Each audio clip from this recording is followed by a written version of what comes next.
Hallelujah. हमारे प्रभु यीशु मसीह के नाम में आपको शुभकामनाएं। अच्छे हो ना?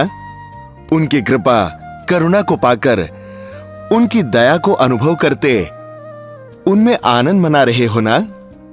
देखिए, हम उनकी कृपा और करुणा की वजह से ही ऐसे जी पा रहे हैं, नहीं तो हम तो कब के नाश हो जाते थे। हमको जो सजा मिली थी, अगर उसे प्रभु ने हमें दिया तो क्या है जी हमारे जीवन में? प्रभु हमको कृपा दिखा रहे हैं, इसी वजह से क्षमा कर रहे हैं, इसीलिए हम तंदुरुस्त होकर, हम सुरक्षित कुशल रीति से जी रहे हैं। परमेश्वर भूल जाए तो, अगर वो हमें छोड़ दे तो फिर हमारी स्थिति दुर्स्थिति हो जाएगी।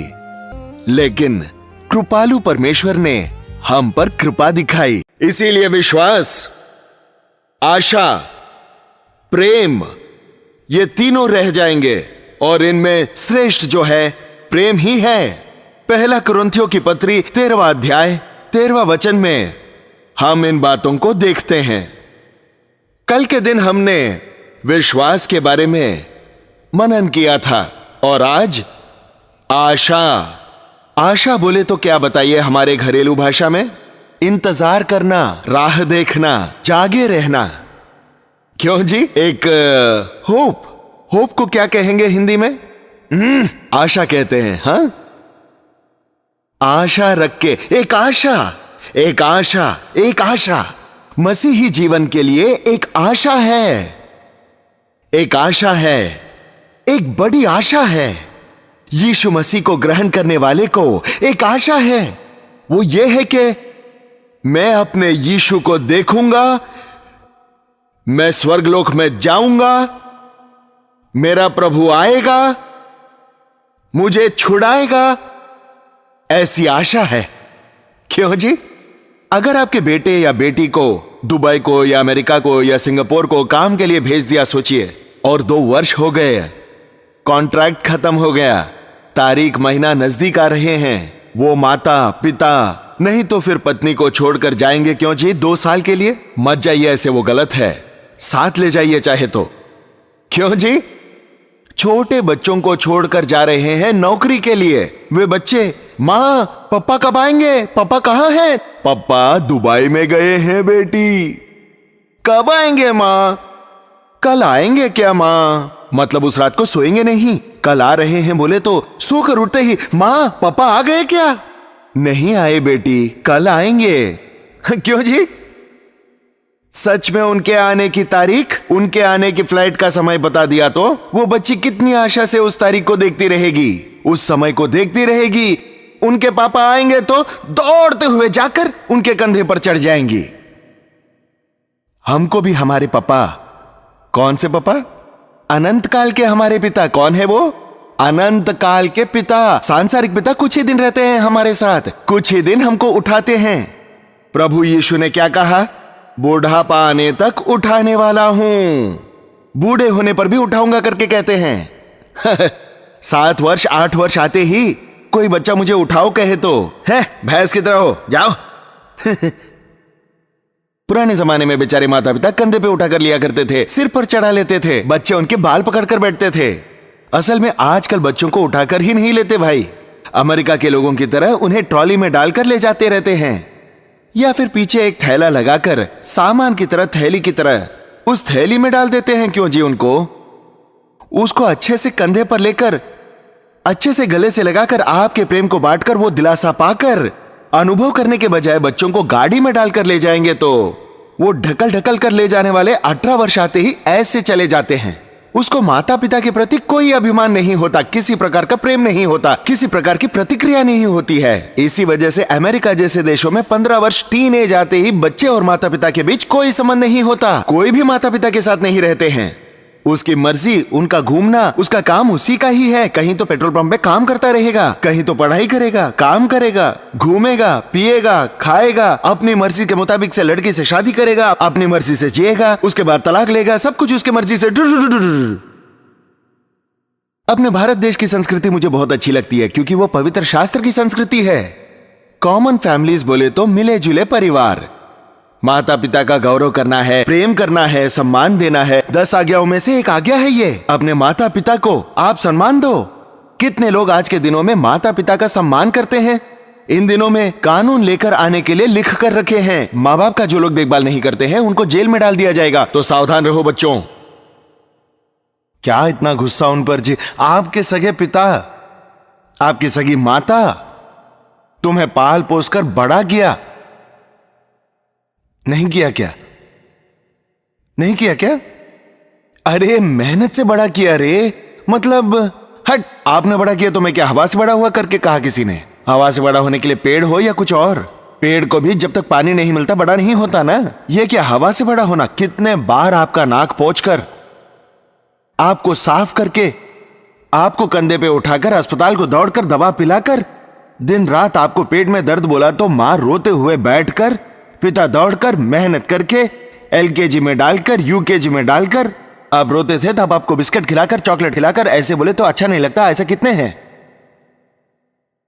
आपके लिए जूते खरीदकर, आपके लिए टाई खरीदकर, आपके लिए कमीज खरीदकर, मेहनत से बड़ा किया तो, अच्छे से शादी करा के दिया तो, माता पिता का सम्मान नहीं करके, बूढ़े हो गए तो उनको कोने में डालकर, घर के कोने में डालकर, वो कंजी पियो ये मरती नहीं है करके कहे तो वो मां का हृदय कितना घायल हो जाएगा जी। आज कितने लोग माता पिता को तकलीफ देने वाले लोग हैं। आपको यह बात पता है क्या जी? माता पिता को तकलीफ देने वाले को बच्चे होते हैं या नहीं? ऐसा नहीं है जी। आपके माता पिता बूढ़े हो गए करके ध्यान नहीं दिया तो कल आप बूढ़े हो जाएंगे, नहीं होंगे क्या? क्या कोई बात नहीं कर रहा है? मैं बूढ़ा नहीं होऊंगा करके कहते हैं क्या? किसके लिए बनोगे? आपको कुछ तैयारी करने की जरूरत नहीं है, अपने आप हो जाओगे ऑटोमेटिक।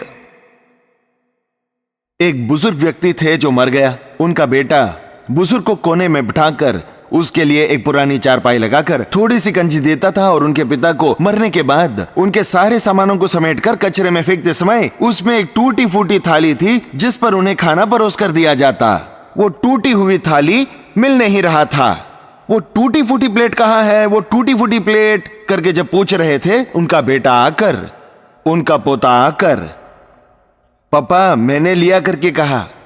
छे, क्यों लिया रे तू? वो क्यों चाहिए? छिपा के रखा था पापा। क्यों छिपा के रखा रे? जब आप बूढ़े हो जाएंगे तो आपको नहीं दूंगा क्या? धोखा न खाओ, परमेश्वर थट्टों में उड़ाया नहीं जाता, क्योंकि मनुष्य जो कुछ बोता है वही काटेगा। हमको एक आशा है, हमारा प्रभु इस संसार के पिता हैं। इस संसार के बच्चों पर भरोसा मत रखिए। वो कुछ हद तक ही आपसे प्रेम कर सकते हैं, कुछ समय तक ही आपसे प्रेम कर सकते हैं, कुछ हदें हैं उनके लिए। बल्कि प्रेम करना हो तो भी प्रेम नहीं कर सकते, मदद करना चाहे तो भी नहीं कर सकते, नहीं कर सकते। अगर आप दरिद्रता में हो तो, आपको ही खाने के लिए नहीं हो तो, आपके माता पिता हमें खिलाओ बोले तो क्या करोगे? करने की चाहत होगी लेकिन कर नहीं पाओगे। इसीलिए संसार के लोगों पर भरोसा मत करना। बुढ़ापे के उम्र आने तक संभाल कर चलाने वाला पिता परमेश्वर आपके पास है। बुढ़ापे में वे और खिलेंगे करके परमेश्वर कहते हैं। न छोड़ूंगा न त्यागूंगा करके कहने वाले प्रभु हमारे पास हैं। इसीलिए बुढ़ापे में भी हमें एक आशा है। बुजुर्गों को एक आशा क्या है जी? कल या परसों में मर जाऊंगा करके। बहुत सारे माता पिता बुजुर्ग लोग बूढ़े मेरे पास आकर कहते हैं, सर जी और किस लिए इस दुनिया में, मुझे ले जाओ करके बोलिए प्रभु को। माँ जी जब परमेश्वर को ले जाना हो तब ले जाएंगे। हाँ, आप चिंता मत कीजिए, परमेश्वर जरूर आपको ले जाएगा। पहले परमेश्वर आपको ले जाने के पहले क्या आप सही हो? आपने अपने मन को सही से रखा है क्या? किसी के ऊपर क्रोध रखे हो क्या? किसी के प्रति तकलीफ के साथ तो नहीं होना करके पूछते रहता हूं। हमारे कलीसिया में एक भाई है, उनकी माता की उम्र है 89 वर्ष। हर साल कैरल राउंड्स उनके घर में जाने पर, सर मैं अभी तक मरी नहीं, जल्दी से ले जाओ करके कहिए ना, ऐसे पूछा करती है। मैं पूछता था, माँ जी क्या आपने बीड़ी छोड़ दिया?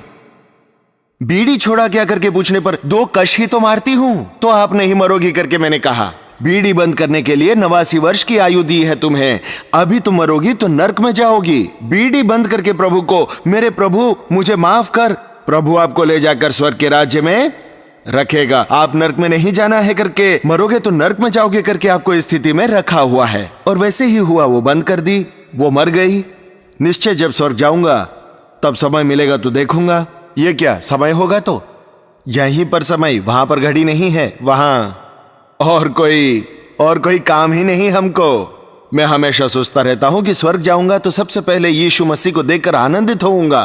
उसके बाद मुझे ये प्रचार करने वाले सारे भक्त जो है ना, इनके पास जाकर बात करने की आशा है। मूसा के पास जाकर, भाई मूसा जी, आप असल में इंसान ही हो ना?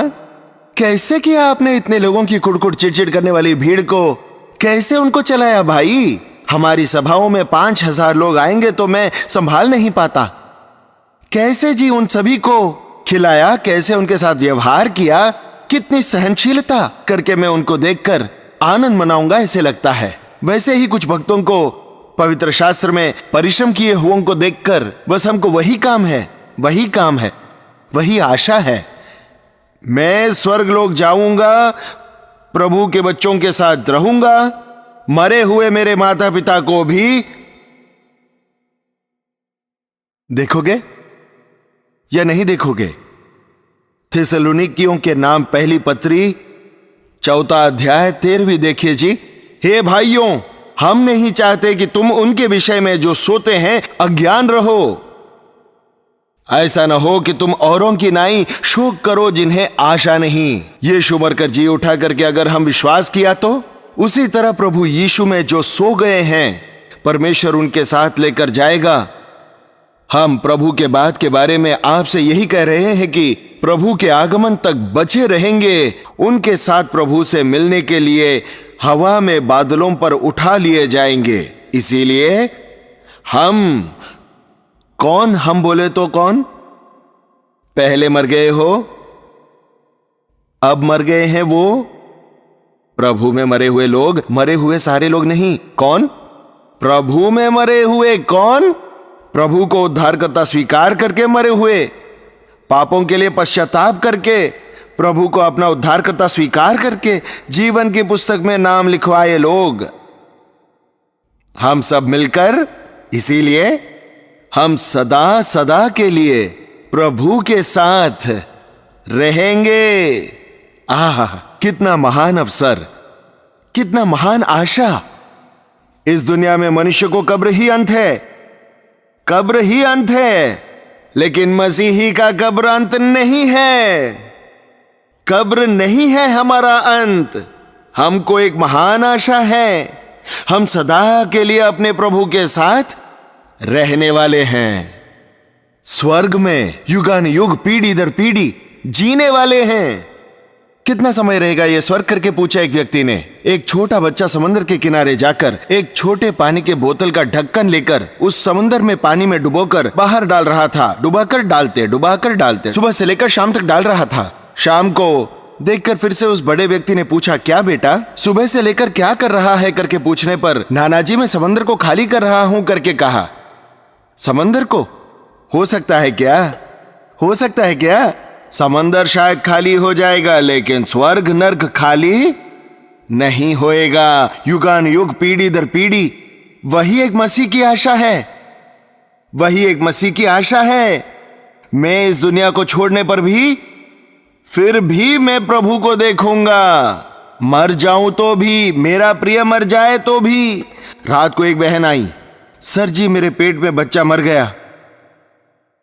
कुछ 9 महीने के गर्भधारण के समय मर गई करके आंखों में आंसुओं से भरकर दुखी थी। माँ जी आप बिल्कुल भी चिंता मत कीजिए, वो बच्चा स्वर्ग में है।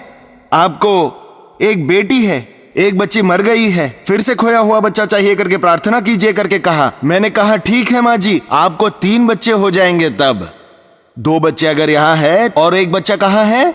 सीधे वो गर्भ में जो बच्चा है, वो जो बच्चे होश में नहीं, मर जाए तो उनका न्याय नहीं होगा। वो अलग से प्रभु की उपस्थिति में जाएंगे। 2 स्वर्गदूत तैयार रहते हैं। उस दिन लाजर को ले गए 2 दूत जैसे दूत प्रभु बच्चों के पक्ष में होते हैं, उनको सीधे स्वर्ग में ही ले जाते हैं। आपके नन्हे बच्चे मर जाए तो आपको दुखी होने की जरूरत नहीं है। ये कैसा हो सकता है? ये क्या हो सकता है? जैसे कहा गया है, अगर तू मेरी बात न मानेगा तुम्हारे बच्चों को मार दूंगा, कहा उन्होंने। बच्चों को क्यों मारना? मेरे गुनाहों की सजा बच्चों को क्यों? नादान बच्चों को क्यों मारना? तुम है तकलीफ पहुंचाने के लिए। आपको एहसास होने के लिए, आप अपने गलती को जानने के लिए। कभी कभी दाऊद की पाप की वजह से उसको जन्मा बच्चा मर गया, लेकिन बच्चों के बारे में दुखी होने की जरूरत नहीं, वे परमेश्वर के राज्य में हैं। हम अगर पश्चाताप करेंगे तो हम प्रभु के पास जाएंगे। दाऊद 7 दिन उपवास में रहकर, जब वो बच्चा बीमार था तब प्रार्थना किया उन्होंने, खाना पीना छोड़कर। बच्चा मर गया करके किसी ने आकर बताया, उठकर स्नान किया और भोजन किया। अरे सारे नौकर देखकर हैरान हो गए, क्या जी आप, बच्चा बीमार गिरा करके बोला तो आपने उपवास किया, मर गया तो वो बच्चा मर गया तो आराम से स्नान करके खा रहे हो। मतलब हाँ, अब मैं किसके लिए प्रार्थना करूं? मैं उसके पास जा सकता हूं, लेकिन वो मेरे पास नहीं आएगा। हमारी आशा क्या है जी? जो मर गया है वो हमारे पास नहीं आ सकता, लेकिन जो प्रभु में मर गया है उनके पास हम जा सकते हैं। शायद यहां कोई कहे, मेरी मां प्रभु में नहीं मरी जी, शैतान के साथ मर गई जी, नर्क में होंगे, मेरी मां को देखने की आशा है, इसीलिए मैं भी नर्क में जाना चाहूंगा करके कहोगे। हाँ जी, मेरे पति नर्क में गए हैं, फिर मैं स्वर्ग में जाऊंगी तो अच्छा नहीं होगा ना? मैं पतिव्रता हूं ना, मेरे पति के साथ साथ मैं नर्क में चली जाऊंगी, वहां पर जाकर हम दोनों फिर से परिवार बसाएंगे करके सोच रहे हो क्या? क्या जी? नर्क में कभी गलती से वहां पर भी याद रख सकते हैं? वहां पर क्या होता? वहां पर हालेलुया स्तुति किया हुआ पानी होगा क्या? घुटनों में दर्द होगा क्या? क्या होता है वहां पे? बाप रे, अग्नि बुझती नहीं, कीड़ा मरता नहीं, हमेशा दांतों का पीसना, जिसकी पीड़ा उसी की है। बाप रे, यीशु जी ने बताया था जी, अजी अगर माँ बेटी दोनों हैं तो दोनों आपस में झगड़ेंगे। तो ये तो मुझसे झूठ बोली थी, तू ही तो बोली थी ना। बस करो मम्मी, मैं तो यहीं पे हूं करके बोला तो। जाने दे, मैं वैसे ही मर रही हूं तो तू बीच में क्या कर रही है? जाना। गंभीर रीति से सोचकर देखिए कितना भयानक होगा वो। आग बुझती नहीं, कीड़ा मरता नहीं। कीड़ों के साथ खा रहे हो तो चमड़ी खराब होता होगा, फिर जुड़ता होगा, जल रहा होगा, फिर चिपक रहा होगा। वैसे ही युगान युग हमेशा तड़पना ही पड़ेगा, उसका अंत नहीं है। भयानक नरक से बचने के लिए यीशु ने इतना महान त्याग किया, हमारे लिए इतना महान उद्धार को तैयार किया जी। आज मसीही सभाएं, मसीही सुसमाचार की सच्चाई ये है कि सारांश ये है कि उस नरक में मनुष्य को जाने से रोकने के लिए है, एक पासबान को जीना है, एक पासबान को प्रचार करना है। उससे ज्यादा कुछ और करेगा तो वो भ्रष्ट है जी। पासबान का काम क्या है? आत्मा को कमाना। प्रभु यीशु ने क्या कहा? मेरे पीछे आइए, आपको कलीसिया दूंगा। कहा क्या? मेरे पीछे आओ, मैं तुम्हें आस्तिक बनाऊंगा। कहा क्या? क्या कहा? मनुष्य को पकड़ने वाला मछुआरा बनाऊंगा। मनुष्य को पकड़ने वाला मछुआरा बनाऊंगा। मनुष्य को पकड़ने के लिए ही मंच लगाकर, कोट पहनकर, माइक पकड़कर दुनिया की लेटेस्ट टेक्नोलॉजी के इस्तेमाल किया, तो भी ये सब इसीलिए कि आत्माओं को कमाने के लिए, आत्माओं को प्रभु के और आकर्षित करने के लिए, प्रभु की उपस्थिति में उनको चलाने के लिए, वे उनके पापों को कबूल कर सके, ऐसे करना है। उसी के लिए इस दुनिया के जो लोग हैं उनको मसीह के लिए जीतना है बोले तो झोला बांधकर मनाते हुए जाएंगे तो नहीं आएंगे। आपसे महान है यीशु, आपसे भी ज्यादा महान रीति से मुझे आशीषित किया है। देखो मैं उनके पीछे चल रहा हूं, देखो मुझे उन्होंने आशीषित किया है, देखिए करके तुमसे बोलते ही बोलना है, ना कि झोला बांधकर मैं भीख मांगा की तरह रहकर यीशु को अपनाओ। आपने अपनाया, बस हो गया जी, फिर हमसे क्यों कहते हो करके नहीं कहेंगे क्या? हाँ, उसी के लिए ये रुबाब, उसी के लिए ये मंच, लाइट्स, वो ये सब टीवी स्क्रीन, 300 चैनल्स, 400 चैनल्स आते रहते हैं। उसमें वचन सुनते हो तो वो चैनल्स बदलते समय वहां पर जो भी है उनको आकर्षित करने के लिए कुछ होना चाहिए। कोई जो अच्छे कपड़े पहना है, कोई अच्छे से बोल रहा है, कोई कुछ अच्छे बातें बोल रहा है, तब वो हो जाएंगे चैनल वही है। लेकिन कुछ तो कपड़ा बांधकर, चादर लपेटकर वो गली में तमाशा करते हैं, वैसे बोलेंगे तो कोई भी रुक कर देखेगा क्या? इन दिनों में तमाशा देखने वाले कोई है क्या? तमाशा देखना किसी को आज पसंद है क्या? करोड़ों पढ़ाई खाने के लिए ही करके तब कहते थे। कभी मैं ये कहता हूं कि करोड़ों पढ़ाई मसीह के लिए ही। आपको जो विचार है, मौका है, आपको कौन सी संदर्भ है, किस प्रकार के इक्विपमेंट है, किस प्रकार के टेलीविजन है, किस प्रकार का हुनर है, इन सब को इस्तेमाल करके उस भयानक नित्य नरक में जाने वाले आत्माओं को यीशु की ओर लेकर आ, मसीह के लिए आकर्षित कर। कितने लोगों को आत्मा कमाने की आशा है। रात को मेरे पास प्रार्थना करने के लिए आए। 12:30 बजे तक मैं प्रार्थना करते रहा हूं जी। 10:30 बजे को प्रार्थना समाप्त करके 2 घंटे तक कतार में खड़े रहे। अनेक लोग हमारे परिवार के लिए प्रार्थना कीजिए, हमारे माता पिता को बदलिए, उनके लिए प्रार्थना कीजिए करके हजारों लोग मांग रहे हैं। आजकल कुछ लोगों को वो बोझ भी नहीं है। आपके घर में उद्धार पाए लोग हैं क्या? आपके पति उद्धार नहीं पाए, पत्नी उद्धार नहीं पाई, आपके बच्चे उद्धार नहीं पाए, आपके सगे रिश्तेदारों ने उद्धार नहीं पाया।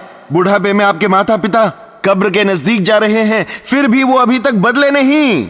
उनको यीशु मसीह का सुसमाचार को बताने की आवश्यकता है। आवश्यकता आप पर नहीं है क्या? हमको एक आशा है, स्वर्ग के राज्य में हम होंगे करके आशा। प्रभु यीशु बादलों पर आने वाले हैं करके आशा। हम मरने के बाद फिर से जी उठेंगे, ऐसी आशा। हम सब सदा के लिए उनके साथ जिएंगे, ऐसी आशा। सभी लोग उठकर खड़े हो जाएंगे, प्रार्थना करेंगे। यह प्रार्थना का समय बहुत ही मूल्यवान है। प्रभु आपको दर्शन देने का समय है। प्रभु आपके दिल के तमन्नाओं को पूरा करने का समय है। प्रभु में जब आप आशा रखकर विश्वास में वृद्धि पाने का समय। इस समय में हमारे दोनों हाथों को प्रभु की ओर उठाकर एक छोटी सी प्रार्थना करेंगे। सच में पिता, कई बार टूट जा रहे हैं, कई बार कुटे जा रहे हैं। मुझे कोई समझ कर नहीं लेता, मेरा कोई मदद नहीं करता, मुझे सब ठुकराते हैं, मेरे जीवन में वृद्धि नहीं है। क्यों प्रभु? अजीबो गरीब परिस्थिति में हूं। ऐसे बोलने वाले मुंह खोलकर बोलिए प्रभु को, मैं हूं, मैं हूं, मैं हूं करके यीशु बोल रहे हैं। कौन है वो? सर्वाधिकारी, सर्वशक्ति संपन्न, सब कुछ करने वाले, सब कुछ मुमकिन करने वाला, आपको महिमावान शरीर देने वाला, आपको स्वर्ग में पहुंचा सकने वाला, आपकी आंसुओं को पूछने वाला, आपकी भूख को तृप्त करने वाला, आपको दिलासा देने वाला। यीशु की ओर देखो। यीशु, आपको धन्यवाद। मुझे इस दुनिया में कुछ नहीं हो तो भी आप हो करके आशा है प्रभु जी। इस दुनिया में भले ही कितनी दरिद्र स्थिति में रहूं, इस दुनिया में उन्नति नहीं हो तो भी मेरे लिए एक महान राज्य, स्वर्ग का राज्य है, आपने तैयार किया है करके आशा है पिता। आप आएंगे करके, आपके राज्य में मुझे लोगे करके मैं विश्वास रखता हूं प्रभु। मैं मर जाऊं तो भी, आप आए तो भी मैं स्वर्ग में रहूंगा करके विश्वास है। मुझे विश्वास है प्रभु। मैं हताश न हो जाऊं, मुझे मदद कर। शैतान को और उसके अनुकरण करने वालों के लिए तैयार किए गए उस नरक में नहीं जाऊं, मुझे बचा पिता करके मुंह खोलकर प्रार्थना करेंगे। हर कोई प्रार्थना करेगा। फिर एक बार अपने दोनों हाथों को ऊपर उठाकर, मुझे देख पिता, मुझे आशीषित कर पिता, मेरा मदद कर पिता, मेरी आशा की उम्मीद बनके रहना पिता करके प्रभु से बोलेंगे। पवित्र प्रभु, आपको धन्यवाद, स्तुति, महिमा करते हैं। इस रात के समय में हमको आशावान बनाने के लिए धन्यवाद पिता।